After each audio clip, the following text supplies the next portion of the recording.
आणि उपस्थित मान्यवर, मी भक्ती श्रीकृष्णवा आज आपल्या समोर विषय मांडते.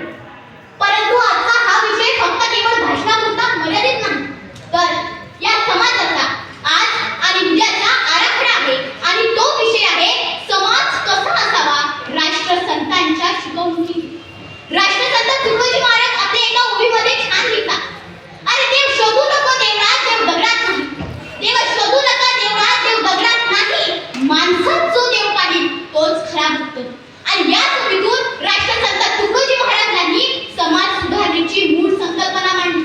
माणूस केंद्रस्थानी ठेवणारा समाज हाच राष्ट्रसंतांचा आदर्श समाज होता. पण आज आपण जसे जसे तंत्रज्ञानात पुढे जात आहोत तसे तसे माणुसकीत मागे पडत आहोत. आणि अशा वेळी राष्ट्रसंत तुकडोजी महाराजांचे विचार आपल्याला योग्य दिशा दाखवतात. राष्ट्रसंत तुकडोजी महाराजांच्या मते समाज हा 4 मजबूत पायांवर असावा: श्रमप्रतिष्ठा, व्यसनमुक्ती, शिक्षण, संस्कार आणि समता. सर्वप्रथम श्रमप्रतिष्ठा.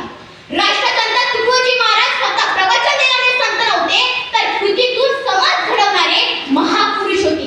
ते स्वतः हातात झाडू घेऊन गाव झाडत, रस्ते झाडत, शेतकरी होतात, तरीही लोकांना सांगत, कामाला लाजू नका, काम कधी टाळू नका, कामाचाच देव आहे हे कधी विसरू नका. पण आज आपल्या प्रत्येक समाजातील प्रत्येक प्रश्नाचं मूळ एकच, की हे माझं काम नाही या प्रश्नात गुंतलेला आहे. परंतु जर प्रत्येकाने आपलं कर्तव्य जर प्रामाणिकपणे निभावलं तर खरंच आजचा समाज सुसंस्कृत बनल्याशिवाय राहणार नाही. दुसरा महत्त्वाचा मुद्दा म्हणजे व्यसनमुक्त समाज. राष्ट्रसंतांचा हा विषय फक्त राजकीय नव्हता, तर तो विषय राष्ट्रीय होता.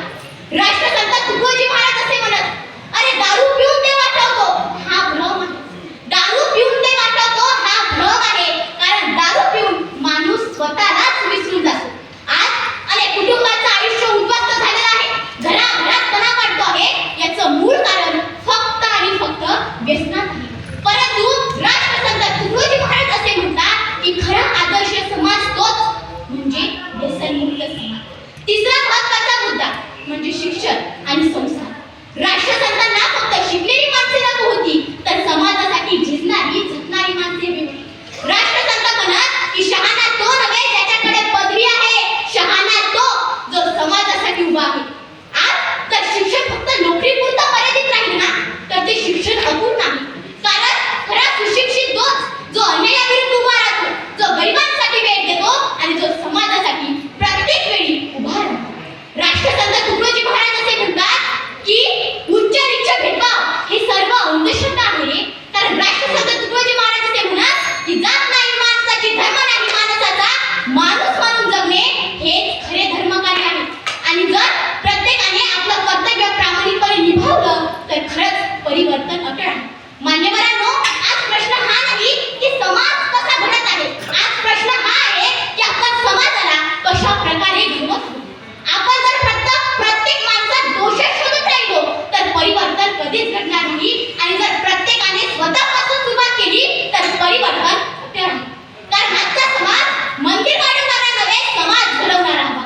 आजचा समाज घोषणा देणारा नव्हे, कर्तव्य निभावणारा हवा.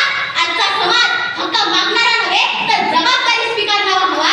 जर श्रमाला प्रतिष्ठा, व्यसनांना नकार आणि माणसाला माणूस म्हणून जगण्याची जर मान्यता दिली तर तोच राष्ट्रसंतांचा आदर्श समाज असेल. शेवटी मी माझ्या भाषणाचा शेवट या कडक आणि जाग आणणाऱ्या ओळीने करते की देव शोधू नका आकाशात. अरे देव शोधू नको आकाशात, देव उतरावा आचरणात. माणूस घडला की समाज घडतो आणि समाज